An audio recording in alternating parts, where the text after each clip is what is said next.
Hey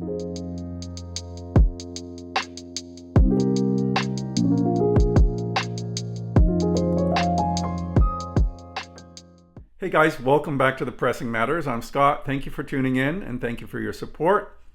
Today is part 2 of building a classical record library. And during part 1, I was looking at the comments and a few people mentioned the collection that I'm going to describe to you today, the Franklin Mint 100 Greatest Recordings Ever Made.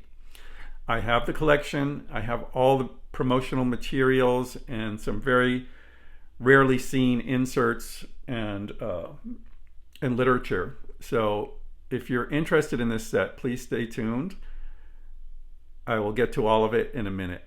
Before I get started, if you're new and haven't already, please consider subscribing. If you like this kind of content and you want more of it, hit subscribe and notification. That way you'll be sure to be notified whenever I upload a new video.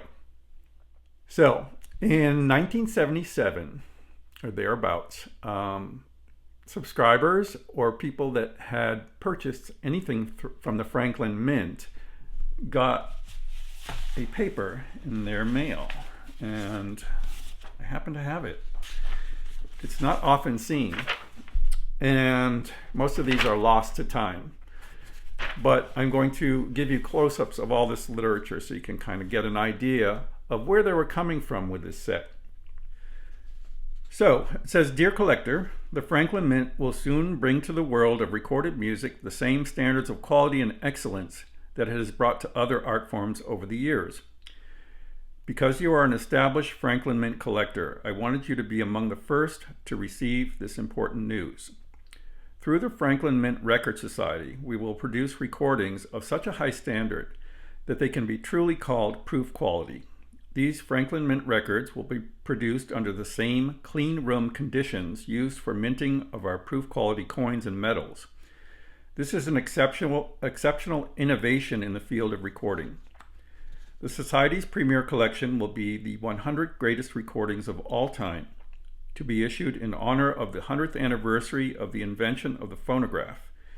It will be a most unusual collection of the world's greatest classical music as interpreted by the greatest artists of this century, and the complete collection will form a private music library of unequaled beauty and substance.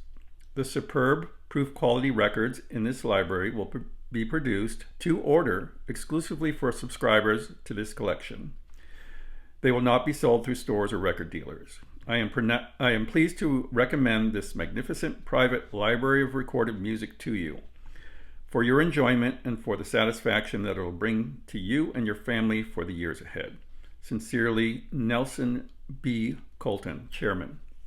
And then when you got the set, you got your first edition, you got this, and this is a cross-reference of everything that will be in the series. Now, I don't know if this came at first or if this came a little further down the road, because it would kind of spoil the surprise of everything that would be included eventually. But I'll give you some close-ups of this so you get an idea of what is included in this collection. And then in the first volume, you got this nice little leatherette bound looking book. And this has some interesting information, which I'm going to read to you because it's important. Okay. This is about the International Panel of Authorities. So, as a division of the highly respected Franklin Mint, the Franklin Mint Record Society has recognized its responsibility in bringing this unparalleled music library to fruition. Thus, special care has been taken throughout every phase of development.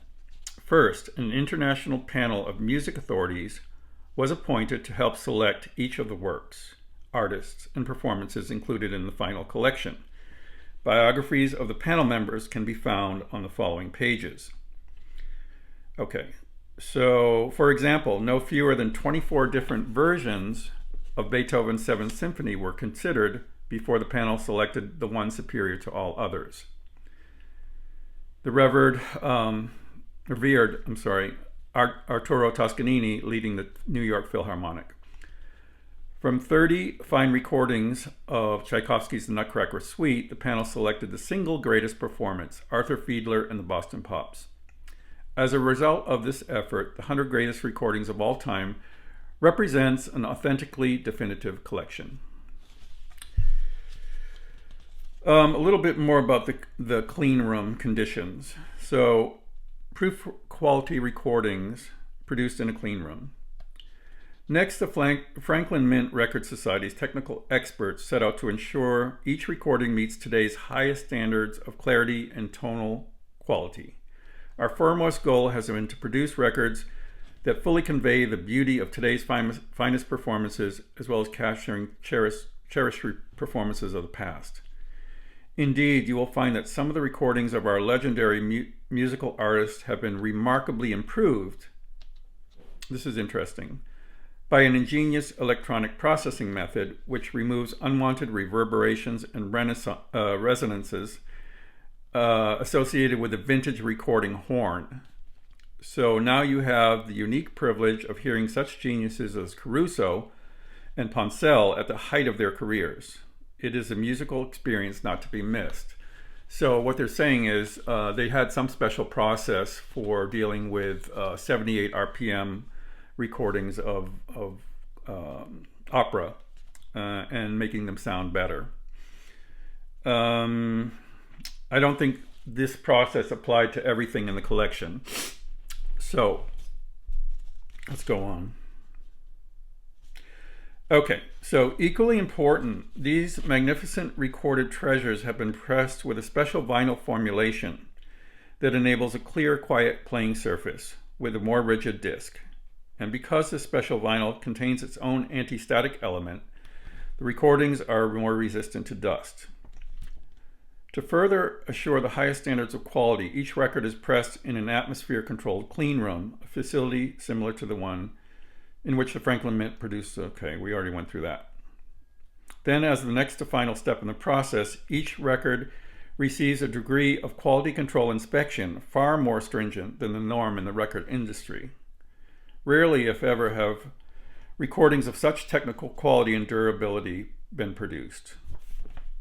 As evidence of its fine workmanship, each long-lasting disc bears the distinctive hallmark of the Franklin Mint. And then it goes on about the library case. And then you get to the panel that shows the greatest recordings of all time. So it includes Martin Buxbaum. He is a leading critic and former commentator for the New York Philharmonic's vastly popular radio concerts. And he has also compiled and annotated the basic classical repertoire section for the Stereo Review magazine. Schuler Chaplin is the Dean of Columbia University School of the Arts and served as general manager of the Metropolitan Opera from 72 to 75. And he's received some Emmy Awards and so forth. Franco Ferrara is an outstanding pianist, violinist, conductor, and composer, and holds a faculty chair at the Accademia di Santa Cecilia in Rome. As a conductor, he has conducted many concert orchestras in Europe and taught conducting. Irving Kolodin, a respected musical editor of the Saturday Review for many years, has written a definitive history of the Metropolitan Opera and is the author of the Continuity of Music. He served as a member of the commission to select the White House Record Library for the Presidents of the United States. Interesting. And is presently a member of the faculty of Juilliard School of Music. William Mann is a senior music critic at the London Times, a leading reviewer of records and member of the editorial board of Opera magazine. He is a contributing editor to the Record Guide and the Great Records. Let's see. R. Galaz Montbrun is director of the Conservatoire National Supérieur de Musique in Paris, one of the continent's most respected composers. He has been awarded the Grand Prix de Rome in composition, and so forth. He serves as president of honor of the Orchestra of Paris. And wow, there's a lot of people on this board. That's good though. Marcel Prowy, a professor of the Vienna Academy of Music, holds a position as the instructor of the University of Vienna, and in the United States as a visiting professor of Yale University. He is an author of the Vienna Opera and Johann Strauss. He's well known in Germany as a television commentator. Andrei Previn, principal conductor of the London Symphony Orchestra and musical director of the Pittsburgh Symphony Orchestra, composer and prize winner as well. William Schumann, one of this century's most distinguished serious composers, was the first winner of the Pulitzer Prize for Music. He is president of both Juilliard School of Music and Lincoln Center for the Performing Arts. Wow. And that's about it. And then suggestions for the care of your collection. Okay. So that's all the literature. Sorry for the long-winded background, but it's important to know the care that went into this. So when you received your Franklin Mint editions, they came in a library case like this, gold stamped and embossed. No, they're not embossed, but gold stamped.